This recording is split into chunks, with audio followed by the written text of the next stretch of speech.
Riau tuh Bang mulai geliat pariwisata itu kan zaman Pak Andi Rahman kan. Iya, betul. Sampai dia membuat tagline Riau the Homeland of Melayu. Dan saya lihat belum ada DPR RI yang komisi pariwisata kan. Pas zaman sekarang baru Abang ada gitu kan. Jadi seolah-olah ini jadi tugas berat Abang juga nih Bang. Gimana Bang? Ya, ini menarik. Jadi kemarin kita mendapatkan program kementerian pertama di masa saya menjadi anggota DPR RI. Dan kementerian pertama itu adalah pariwisata, gitu ya. Dan pariwisata ini menjadi menarik karena apa? Pertama, ya, kementerian ini sebetulnya menjadi sesuatu yang seperti saya katakan tadi, dia semacam ada gula ada semut ya. Artinya dia punya daya tarik dan kita harus mulai memikirkan pariwisata Riau walaupun mungkin dibanding dengan provinsi tetangga kita yang punya alam yang mungkin lebih unggul dibanding Riau, tetapi yang ada saat ini itu punya potensinya cukup besar. Tinggal bagaimana cara kita ya bisa mengambil apa namanya APBN sampai ke Provinsi Riau dan mulai menata. Contoh misalnya Pulau Rupar kan masuk ke KSPN gitu kan, kawasan strategis pariwisata nasional. Tapi belum serius kita mengalokasi dana alokasi khusus DAK untuk bagaimana agar infrastrukturnya ya sarana dan prasarana dari yang ada di pariwisata kita seperti di Pulau Rupar ini menjadi lebih baik misalnya. Kemudian yang berikutnya, ini yang menarik saya pikir.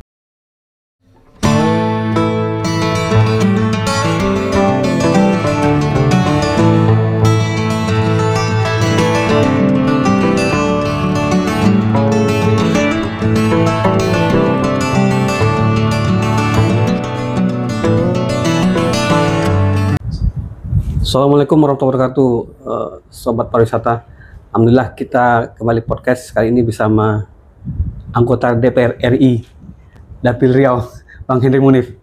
Assalamualaikum Bang. Waalaikumsalam warahmatullahi wabarakatuh. Makasih Bang sudah mengagendakan sebelum Bang caleg lagi Bang.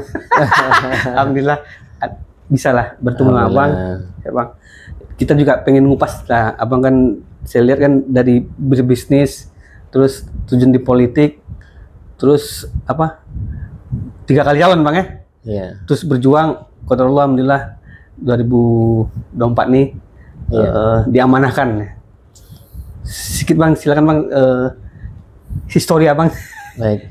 Bismillah. Ya, bismillahirrahmanirrahim. Assalamualaikum warahmatullahi wabarakatuh. Alhamdulillah pada kesempatan hari ini ya kita dapat bersilaturahim ya. Memang kalau bincang tentang perjalanan ya saya hari ini jadi anggota DPR RI diawali dari aktivitas sosial di masyarakat. Jadi saya itu memang pendidikan itu SD itu di Pekanbaru sama SMP 4 Pekanbaru, SD Teladan dan SMP 4. Tapi kelas 2 itu sudah ke Bandung. Hijrah. SMP 7 Bandung, SMA Negeri 2 Bandung. 4 ya Fakultas Ekonomi 4 ya. Setelah itu selesai, saya lanjut S2 Malaysia. Tahun 2009 baru saya kembali ke MBA di Malaysia ya? Malaysia. Nah, setelah itu, 2010 saya merintis yang namanya Al-Fikri, Sekolah Islam Terpadu ya. Mulai dari SDIT-nya, yang sampai hari ini ada SMA itu.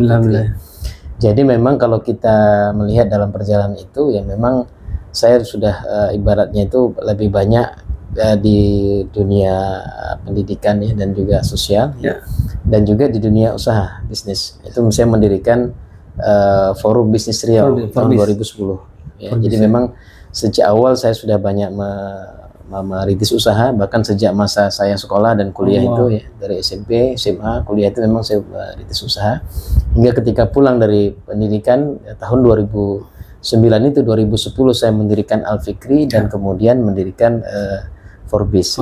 Yang menarik kebenaran kalau Al-Fikri ini awalnya cuma 10 orang siswanya ya. Dan dari 10 orang siswa itu karena dia hanya berupa gudang kayu yang daftar SD ya? SD di Jalan Kereta Api Kelurahan Tanggerang Tengah, Kecamatan Marpandamen, Kota Pekanbaru. Jadi yang menarik adalah sebenarnya begini, yang daftar 10 orang hanya 1 yang sanggup bayar, 9-nya anak yatim, fakir miskin, du'afa. Saya ditanya oleh Ustadz Abdul Rashid ya Soeharto, beliau adalah ketua yayasan ketika itu juga sekaligus kepala sekolah.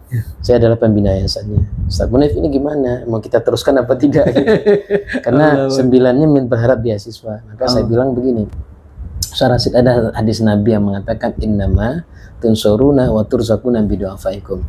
Sesungguhnya Allah akan menolong kita, ya, innama tunsuruna wa turzaquna, dan bahkan memberikan rizki kepada kita ketika kita menolong orang-orang lemah di antara kita, ya, bidu'afaikum. Jadi saya bilang, ya, kita buktikan hadis ini. Maka saat itu kami kan ada 6 bersaudara.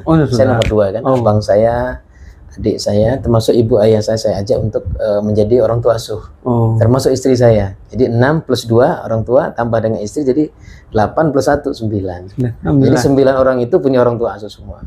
Waktu itu 200.000 ya per bulan pada masa itu, tahun 2010 ya, bulan Ramadan pada saat itu. Hari ini yang dari 10 orang siswa kita itu sudah hampir 1.000 orang. Yang mulai dari PAUD, TK IT, SD IT, SMP IT, SMA IT, Al-Fikri.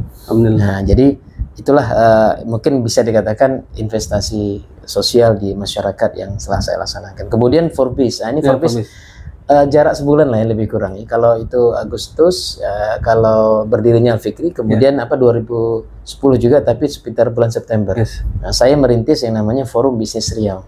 Nah, Forbis Riau ini menarik karena Forbis Riau ini apa istilahnya itu ya, kita juga berangkat dari ingin mengangkat UMKM itu naik kelas sebetulnya.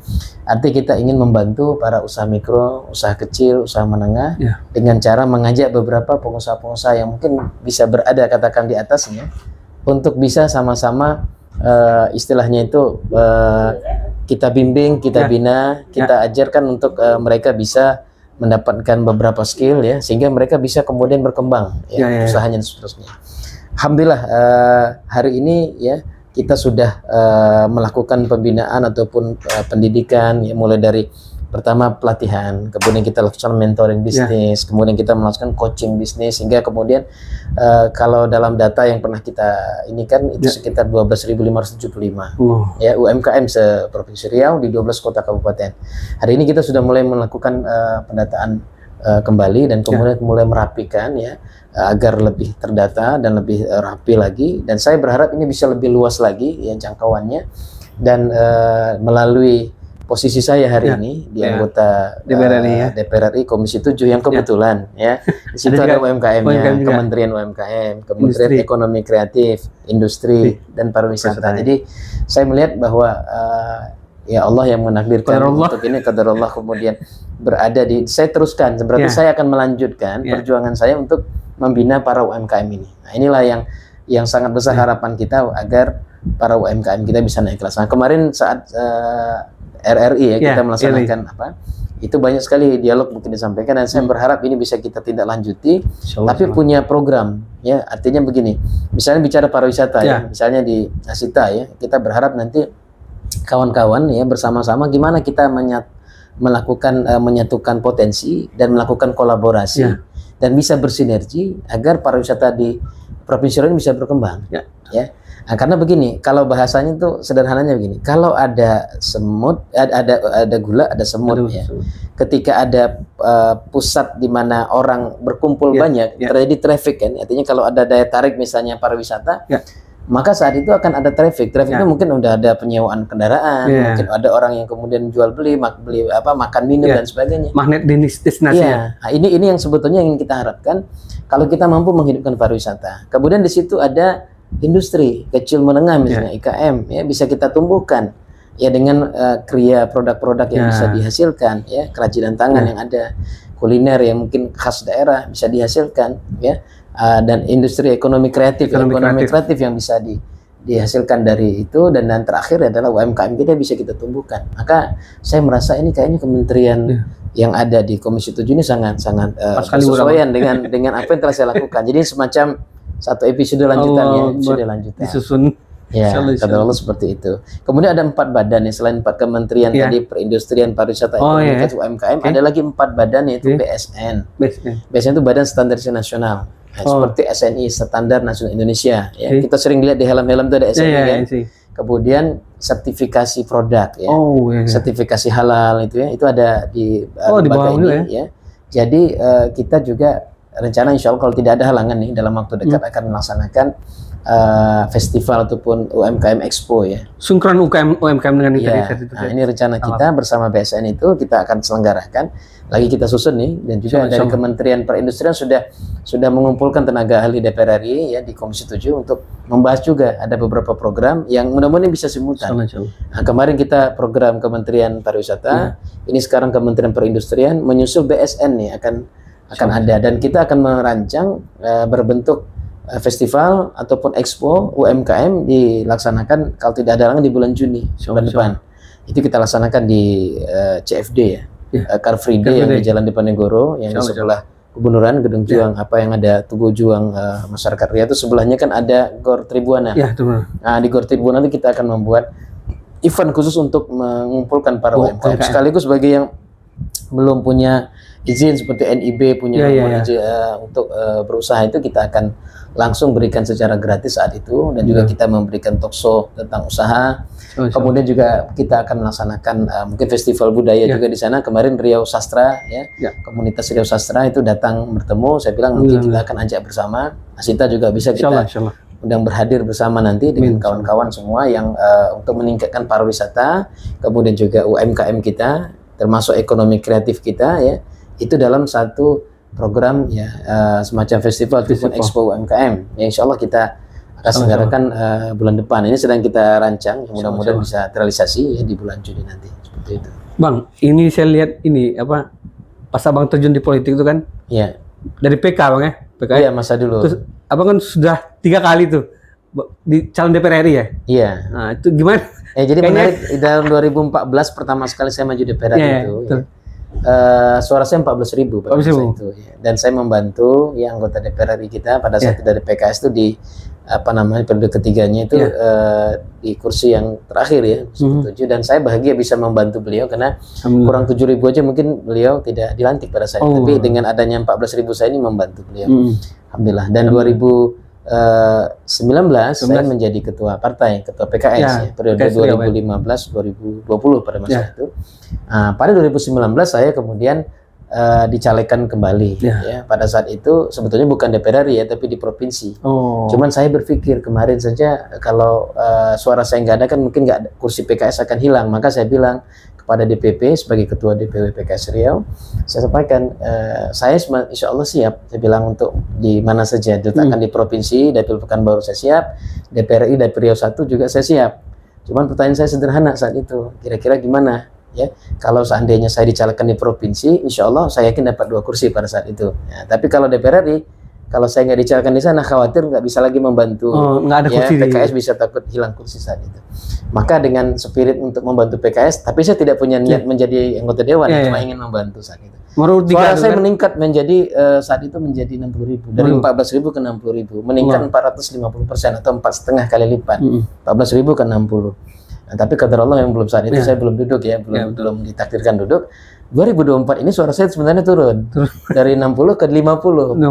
Nah, tapi Allah takdirkan saya duduk karena suara PKS meningkat dari 140.000 jadi 152.000. Meningkatnya signifikan. Artinya meningkat 100.000 lebih dari 2019. Nah, jadi PKS sebetulnya di tahun 2024 ini mengalami peningkatan signifikan ya, tapi secara kumulatifnya meningkat, suara saya berkurang karena banyak yang maju bersama dengan kita, terbagilah. Saya lebih tinggi sedikit saja sebetulnya dari kawan-kawan yang lain sebagai caleg DPR RI ketiga itu. Qadarullah hari ini duduk bagi saya ya kerjasama ya dalam satu tim.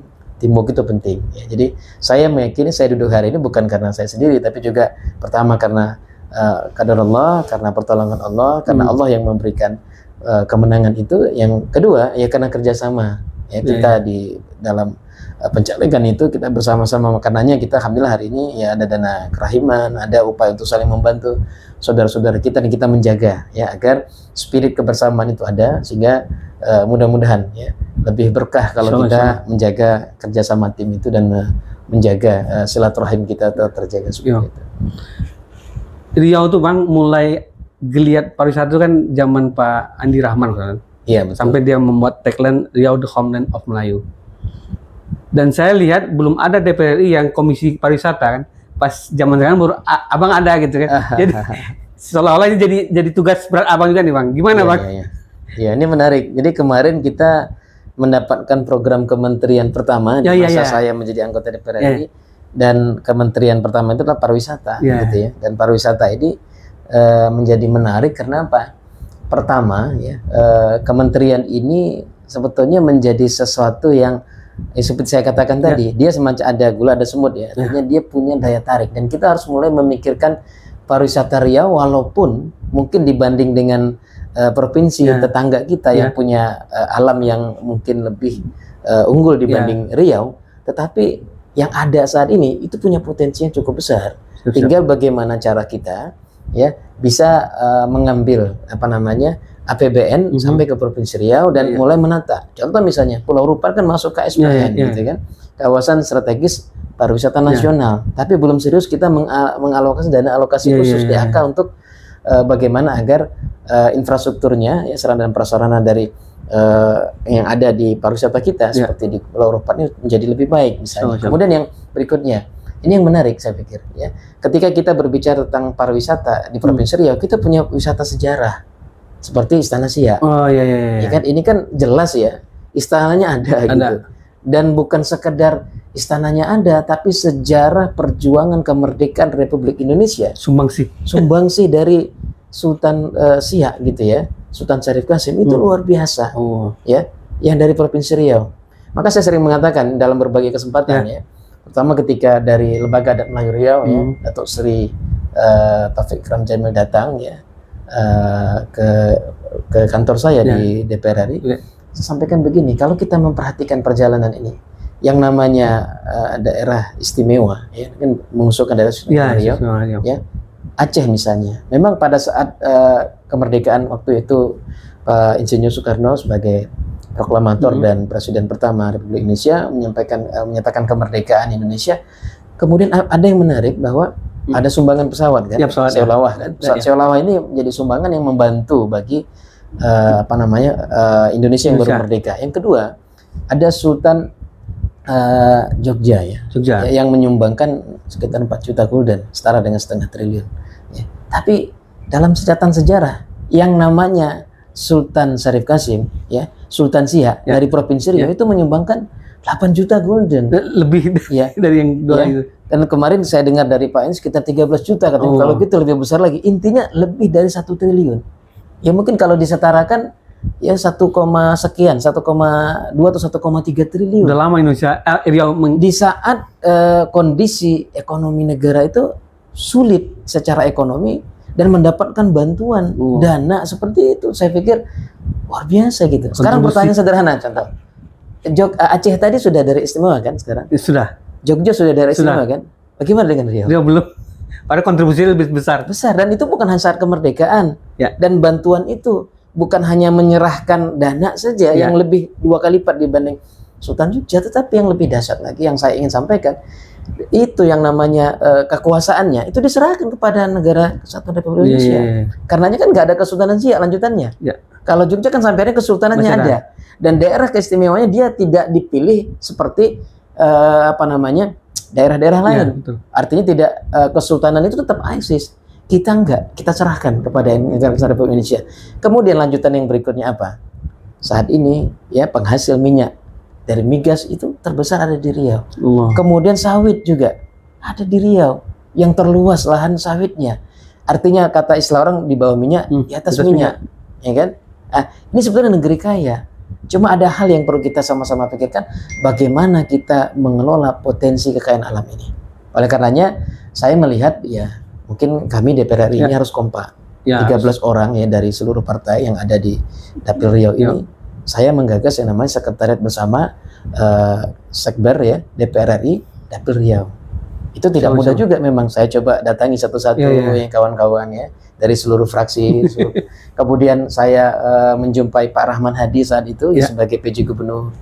Saya sampaikan, Pak Gubernur, saya dan kawan-kawan ini kita ingin sekretariat bersama. Awalnya saya mengusulkan di kantor Gubernur, sehingga tidak usah lah yang dari daerah itu sampai ke Jakarta, jumpai kami di situ.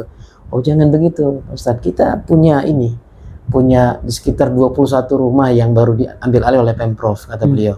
Dari 32 rumah yang masih ada beberapa 11 yang dalam belum penyelesaian, tapi yang 21 ini bisa dilihat. Mana yang nanti kawan-kawan setuju dari anggota DPR RI, ya silakan itu jadikan sekretariat, gitu ya. Ada di Jalan Diponegoro, ada Jalan Gajah Mada, ada beberapa rumah-rumah dinas yang sekarang sudah diambil alih oleh Pemprov dan bisa dijadikan sekretariat bersama anggota DPR RI, ya, dari Riau secara keseluruhan. Nah, sebenarnya itu saya udah bincang-bincang dengan kawan-kawan, ya tinggal mencari waktu nih, bertemu dengan Pak Wahid, ya, dan juga melihat mungkin yang disampaikan Pak Rahmahadi itu tinggal nanti kalau persetujuan dari Pak Gubernur, ya, Pak Abdul Wahid setuju, maka kita akan sama-sama menentukan. Nah, kalau ini sudah terjadi, maka sinergisitas kita, kayak kemarin kan Pak Gubernur sudah membawa Bupati dan Wali Kota jumpa kementerian. Nah, saya pikir sangat luar biasa.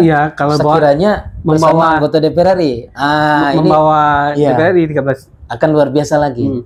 Nah, itu barangkali yang saya melihat kerja kolaborasi ini yang kita harapkan. Kalau kita berhasil membangun kolaborasi di anggota DPR RI, Pak Gubernur dan juga Pak Wali Kota dan Bupati, ini luar biasa sekali. Nah, potensi ini yang saya ingin kita satukan kekuatan, kita satukan langkah, ya. Ini yang saya sedang mengupayakan. Jadi nanti kita berharap ketika ada masyarakat ingin menyampaikan keluhannya, menyampaikan aspirasinya dan advokasinya, maka datang ke sekretariat bersama. Apa masalahnya? Oh, masalah tanah. Oh, kita minta Komisi 2 untuk hadir. Kau masalah pendidikan, minta Komisi 10 yang hadir. Oh, terkait dengan UMKM, Komisi 7 yang hadir. Jadi nanti kita bagi apa permasalahan yang dihadapi, ya. Nanti kita tentukan hari aspirasinya, hari apa. Ya kan kami ketika berada di dapil, ya kita jadwal. Biasanya cuma Sabtu Ahad kami ada di sini. Ya, Senin sampai Kamis kita kan sidang. Ya. Oke, kita tentukan apakah di hari Sabtunya, apakah di hari Ahadnya, jam berapa, kemudian kita tentukan. Kemudian kita data dulu siapa yang mendaftar, gitu kan. Nah, ini rencana kita. Ini insya Allah mudah-mudahan kalau tidak ada halangan nanti saya ajak kawan-kawan untuk berkumpul bersama dan kita akan komunikasikan sekretariat ini. Nah, ini adalah satu perjuangan yang kita harapkan betul-betul bisa menjadikan Riau ini semakin maju, baik memperjuangkan mungkin daerah istimewa Riau yang sedang diperjuangkan oleh lembaga Datmayu Riau dan juga seluruh tokoh-tokoh Riau dan bersatu, termasuk Pak Gubernur juga menyetujui. Kami juga dari anggota DPR yang kebetulan kemarin dia hadir, ya.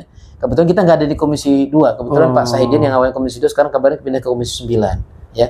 Nah, saya sedang mendorong agar 13 anggota DPR RI dari seluruh fraksi Dapil Riau ini itu mengisi 13 komisi. Biar semua dapat, ya. Ternyata kan tidak. Contoh misalnya di awal kita ditugaskan oleh fraksi, ya, di DPR RI itu, ya, ada 4 komisi yang kosong. Komisi 1, komisi 4, komisi 6, komisi 11. Berarti ada yang 2 berarti. Ada yang 3 di komisi 3, ada 2 di komisi 12, ada 2 di komisi 13 waktu itu, ya kan? Kemudian saya memberikan inilah kepada kawan-kawan. Bagus juga kalau kita ini berada masing-masing di satu komisi, artinya 13 komisi. Ini kan nggak mudah. Kenapa? Karena yang menentukan bukan kita, tapi yang menentukan fraksi, pimpinan fraksi. Iya kan? Nah, ketua fraksi Golkar misalnya, kemarin akhirnya kan melalui Pak Yulisman. Yulisman. Saya ketemu waktu demo revisi Undang-Undang TNI itu. Nah, pada saat saya izin keluar saat paripurna itu ketemu dengan beliau. Beliau cerita, saya udah pindah sekarang. Saya udah pindah ke komisi 6 katanya. Awalnya beliau di komisi 3. Ya kan bersama di situ ada Pak Rahul dan juga ada dari PDIP Bu Dewi Juliani, termasuk Pak Yulisman 3 kan di komisi 3. Beliau bilang saya udah pindah dari komisi 3 ke komisi 6. Alhamdulillah senang. Kenapa? Berarti yang kosong tinggal 1, 4 dan 11. 6-nya berisi begitu kan? Awalnya 1, 4, 6, 11 kan? Nah, jadi saat itu udah tinggal 3. Tapi kemarin saya dengar kabar terbaru lagi dari Ibu Maharani ketika saya ke Dumai, ketemu dengan Pak Gubernur juga, ya. Katanya sekarang Pak Sahidin pindah ke Komisi 9 sama dengan Bu Maharani. Waduh, saya bilang kenapa Komisi 2 ditinggalkan? Karena Komisi 2 ini kan kalau begitu beliau tinggal kosong kan. Nah, ini yang mungkin barangkali saya terpikir kayaknya perlu duduk bareng lagi nih kan. Jadi kalaupun mau pindah, silakan Pak Sahidin isi yang kosong. Misalnya komisi 11 atau komisi 1 gitu ya. Ya kalau memang mau pindah ke komisi yang biar jelas kontribusinya. Agar kita mengawal satu anggota DPR RI dari Riau itu mengisi satu komisi, terisi semua gitu. Dan kita kolaborasi. Agar kolaborasi gimana? Saling membantu saja. Misal ya, saya kan bisa tukar program dengan Bu Karmila misalnya. Kemarin beliau menawarkan PIP ke saya, dia minta program pariwisata ke saya. Gitu kan bisa saja kan saya tukar program. Atau saya dengan Pak Yulisman, atau saya dengan siapa saja yang ada di dapil yang berbeda ataupun di fraksi yang berbeda, di komisi yang berbeda, lintas fraksi, lintas komisi, kita kolaborasi. Nah, ini yang saya inginkan agar Riau ini kompak. Sehingga ketika ada keluhan dari masyarakat Riau, kita nggak lihat dapil, kita nggak lihat apanya, tapi sama-sama kita dari Riau. Nah, kita bantu kepada saudara kita yang lain gitu. Nah, makanya ketika datangnya Lembaga Adat Melayu Riau ke Jakarta saat itu, saya sampaikan bahwa awalnya beliau menyampaikan Komisi 1, saya bilang bukan, ternyata Komisi 2. Oh, Komisi 2 ada Pak Sahidin. Oh, Pak Sahidin udah pindah, kata beliau. Ya, akhirnya saya bantulah mencari anggota DPR RI Komisi 2 dari fraksi PKS. Saya pertemukan dengan Pak Rahmat Saleh ketika itu dari Sumatera Barat 1. Alhamdulillah beliau mendampingi saya di kantor paripurna ruang plenonya fraksi PKS, dan ini sedang bergulir nih. Kita sedang pantau nih. Kita kebetulan ada 4 orang anggota DPR RI dari fraksi PKS di Komisi 2. Saya minta bantuan melalui fraksi, tolong bantu agar perjuangan daerah istimewa Riau yang ada di Komisi 2 itu, kebetulan kita nggak ada orang Riau lagi karena sudah pindahnya Pak Sahidin. Tapi kan saya bisa bantu melalui kawan-kawan fraksi. Mungkin seperti ini yang saya maksud. Artinya kita kolaborasi itu nggak melihat dia dari partai mana, dari fraksi mana, tapi kita sama-sama berjuang. Nah, inilah salah satu spirit dan semangat membangun kebersamaan, dan memang ya perlu perjuangan memang ya, karena membangun kebersamaan itu ya kita harus sering-sering ngopi, kita harus sering-sering ngobrol, kita harus sering berkunjung, silaturahim kan, agar terbangun spirit kebersamaan dalam memperjuangkan Riau ini ya di antara kami anggota DPR yang ada. Bang, ini kan Asita, kan kami itu punya planning tuh Bang, Asita Trail Run. Itu kan cenderung kan hutan lah Bang. Emang bisa tuh Bang antar pariwisata dengan hutan di sinergikan itu? Antara Asita dengan Kementerian Pariwisata dengan Kementerian Kehutanan gitu? Oh bisa. Bisa juga. Jadi begini, saya bilang kolaborasi itu adalah kata kunci yang disampaikan oleh Pak Prabowo ketika pertama kali berpidato. Jadi saya pikir ya tidak ada satupun di antara kita yang bisa berjuang sendirian. Dan Pak Prabowo punya spirit itu untuk merangkul seluruh potensi dan kolaborasi. Oleh karenanya saya melihat kalau misalnya gini ya, Asita, lihat apa potensi yang ada di Riau ini. Kemudian apa kira-kira kementerian yang bisa menopangnya? Kementerian yang ada di Komisi 7 misalnya, yang terkait dengan pariwisata. Misalnya bicara kehutanan, ada Komisi 4 kan? Ya, kita kan bisa atur nanti. Kalau kita hari ini tidak ada anggota DPR RI dari Riau, karena kosong nggak ada di Komisi 4, saya kan bisa bantu sahabat saya yang ada di Komisi 4, ya dari fraksi saya ajak nanti untuk bersama-sama untuk ini di fraksi PKS. Itu salah satu caranya. Prinsipnya, kalau kita mau sungguh-sungguh bantu, ketemu tuh jalannya, menjeda wajada, ya kan? Barang siapa yang sungguh-sungguh sukses gitu. Artinya nggak ada kata nggak bisa kalau kita mau mencari jalannya. Oleh karenanya nanti apalagi kita punya menteri dari Riau kan, Raja Juli Antoni ya di kehutanan ya. Nanti kan kita lihat kita butuh untuk transportasi misalnya ya kan, itu ada Komisi 5 gitu kan, ada Pak Sarul Aidi di sana. Bicara apa lagi misalnya potensi Asita perlu apa kira-kira, ya kita saling kolaborasi saja. Maka saya yang datang ke saya kadang-kadang nggak nyambung dengan Komisi 7, tetap saya bantu. Ya cara saya membantu apa? Saya sambungkan dengan anggota DPR di komisi yang berkaitan, dan saya bantu terus. Kemarin dari Kampar, kan bukan dapil saya nih, dapil Riau 2, datang ke Jakarta, ketemu dengan saya di kantor saya di DPR RI. Saya kan terkejut juga kan, karena kan ada Pak Sarul, cuma dia kenal saya gitu, jadi jampai saya pikir kan ada masalah. Masalahnya apa? Saya bilang ini udah 32 tahun, masalah tanah. Ya, dulu saya masih SMP, sekarang saya sudah punya anak yang udah bahkan sudah kuliah katanya kan. Artinya perjuangan ini sangat panjang, dan dia bersama dengan rombongan pada saat itu datang untuk masalah tanah lahan ya, permasalahan lahan yang kemudian saya sambungkan dengan Komisi 2. Ya, Komisi 2 kemudian saya sambungkan ke Komisi 6 karena ada kaitan dengan BUMN. Itu subhanallah, mereka sangat bahagia sekali karena sekian lama, sekian puluh tahun itu nggak pernah selesai. Akhirnya teragendakanlah pembahasan itu, dan saya dapat kabar kemarin dari Pak Rizal Bawazir Komisi 6, waktu itu ditelepon, kebetulan yang menghubungi saya ini nomor HP-nya ganti. Jadi kawan-kawan dari komisi, sekretariat komisi mau menjadwalkan rapat dengar pendapat RDP nggak bisa ngubungi saya. Dan akhirnya saya kontaklah, kebetulan saya ada satu nomor yang saya kenal selain dari beliau pada saat itu, baru dapat nomor yang barunya. Itu alhamdulillah terjadilah dengar pendapat dengan Komisi 6 dengan BUMN yang bermasalah terkait dengan lahan di Kabupaten Kampar. Artinya apa? Artinya saya bisa membantu yang sebetulnya nggak ada kaitan dengan komisi saya, Komisi 7, tapi ini Komisi 2 dan Komisi 6 ya, nggak ada hubungan sebetulnya. Dan juga tidak ada hubungan dengan dapil saya. Tapi kan satu itu berdua. Artinya seperti itu. Bahkan mohon maaf nih, kemarin saya juga dijumpai oleh sahabat saya yang mungkin dari daerah yang lain ya, ada yang dari NTB. Bisa nggak bawa Kementerian UMKM ke NTB? Kan nggak ada hubungan dengan saya. Saya bilang kenapa nggak bisa? Wilayah saya ini kan Indonesia, ya kan? Cuma nanti kan saya bisa tukeran program dengan sahabat saya yang anggota DPR RI, dapil NTB, iya kan? Dia ada di Komisi 4. Nah, saya bilang bisa nggak bantu alat pertanian untuk Riau kan gitu saya bilang. Saya nanti hal-hal yang kayak begini saya pikir adalah upaya kita mencari jalan. Jadi tidak ada kata tidak bisa selagi kita mau berusaha. Bang, ini kan masih ada 4 tahun lagi nih kan? Iya. Kira-kira apa yang belum terselesaikan di Riau, Bang? Kalau saya melihat Riau ini punya potensi luar biasa. Dan itu? Kata kunci keberhasilan kita melihat potensi alam yang luar biasa ini adalah ya melahirkan orang-orang yang luar biasa. Itu orang yang mau melakukan sesuatu dengan yang tidak biasa. Artinya kalau situasi hari ini sulit ya dihadapi oleh pemerintah daerah ya, kota, kabupaten, provinsi dalam situasi efisiensi dan sebagainya, termasuk kita yang di pusat hari ini, saya pikir itu justru tanda ya. Jadi bahasanya kalau dalam Al-Quran innamal usri yusran, dengan bersama kesulitan dan kemudahan. Jadi kesuksesan itu beririsan atau membersamainya ada satu proses. Jadi kalau kita menghadapi kesulitan, ya bahasanya begini, kalau kita mendapat ujian yang besar, ketahuilah sebentar lagi akan ada kemenangan besar di hadapan kita. Kita lihat para nakhoda, kalau ibarat lagu kita Lancang Kuning ya, berlayar malam, ya kan?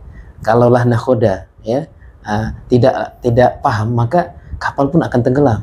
Artinya kemampuan penguasaan ya seorang nakhoda sebagai pemimpin itu menguasai samudra dan menguasai kapal dan juga ABK-nya dengan baik. Kepemimpinan itu kata kunci. Ya.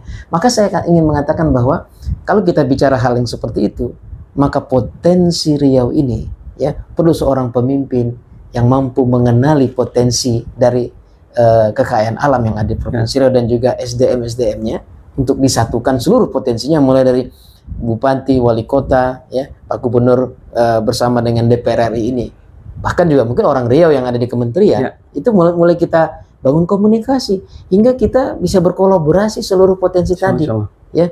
Dan kita tidak pernah mendengar misalnya seorang nakhoda kapal dikatakan hebat kalau belum melalui apa istilahnya itu badai yang besar, benar nggak? Kenapa dia hebat? Karena dia telah melalui badai tapi kapalnya nggak pecah, tetap bertahan dan selamat seluruhnya, benar nggak? Itu artinya dikatakan hebat. Jadi situasi hari ini sulitnya kita yang kita hadapi nih, misalnya kan ada disampaikan situasi kita dalam keadaan efisiensi, dalam keadaan defisit, dalam keadaan sudah bayar hampir di seluruh Indonesia sebetulnya, bukan hanya Provinsi Riau, juga bukan seluruh kota kabupaten, seluruh Indonesia. Maka siapa yang bisa melihat permasalahan ini sebagai opportunity, nah ini kata kuncinya, peluang, dan mampu bersungguh-sungguh melihat peluang-peluang itu walaupun sekecil apapun, dan mampu melakukan kolaborasi dan sinergi, maka dia lain sukses. Nah, saya termasuk yang optimis. Kata-kata Pak Prabowo untuk pentingnya kolaborasi dan sinergi itu, saya melihat potensinya besar. Contoh, pemotongan anggaran di pusat itu kan 700 triliun. 71 triliun atau 10%-nya diinikan untuk makan bergizi gratis. Kan masih ada yang 90% atau 89% lagi yang bernilai lebih kurang 600 triliun. Ya, saya baru mendapatkan pemahaman yang utuh ketika bicara dengan seorang mantan anggota DPR RI, sekarang DPD RI, ya, Pak Tamsil Lindrung. Dia cerita, ya, dia kan 10 tahun di Banggar ya. Dia cerita, justru pemotongan anggaran ini bagus. Saya awalnya merasa nggak setuju saya dengan pemotongan anggaran ini apa-apaan gitu ya kira-kira nih kan. Berat kita dalam kondisi sekarang dipotong anggaran. Ternyata kalau bahasa beliau dengan pemotongan anggaran itu membuat Pak Prabowo dan anggota DPR yang baru bisa menyusun kembali strategi untuk pertumbuhan ekonomi ke depan. Jadi begini kata beliau, dari yang 700 triliun itu ada sekitar 600 triliun atau 90%-nya bisa kita siapkan, alokasikan untuk mencapai pertumbuhan ekonomi 8%. Contoh misalnya Komisi 7. Kita kan ada UMKM. Ini kan 61% pertumbuhan ekonomi ditentukan oleh UMKM. Yang cuma 65 juta se-Indonesia. Dan dia menjadi pondasi yang luar biasa ketika tahun 98 ya, 97-98 situasi krisis yang melanda Indonesia dan terjadi reformasi ketika itu, kita bertahan karena UMKM loh. yang memang luar biasa, pondasinya ada di sana. Termasuk krisis ekonomi dunia hari ini. Kenapa kita masih bisa bertahan begitu kuat? Karena pondasi ekonomi kita di UMKM ini. Nah, ini yang menurut saya menjadi poin, ya, menjadi entry, pintu masuk bagi kita, ya, untuk bisa melakukan komunikasi dengan Pak Presiden bahwa Kementerian UMKM perlu mendapatkan perhatian. Kemudian nanti ada apa lagi misalnya perindustrian, ini kan industri sangat menentukan. Kita juga bisa mengusulkan pariwisata, ekonomi kreatif. 4 ini saya melihat menjadi faktor yang sangat menentukan bagi pertumbuhan ekonomi Indonesia. Nah, oleh karenanya peluang kami untuk mengajukan usulan, kemarin kita kan rapat kerja dengan menteri. Contoh ekonomi kreatif, itu kan nggak nyampe 1 triliun, hanya berapa, sekitar 345 miliar, kecil sekali. Tetapi ketika diusulkan, kita mengusulkan dengan angka yang lebih 2 triliun lebih nih untuk yang pengajuan berikutnya APBN murni.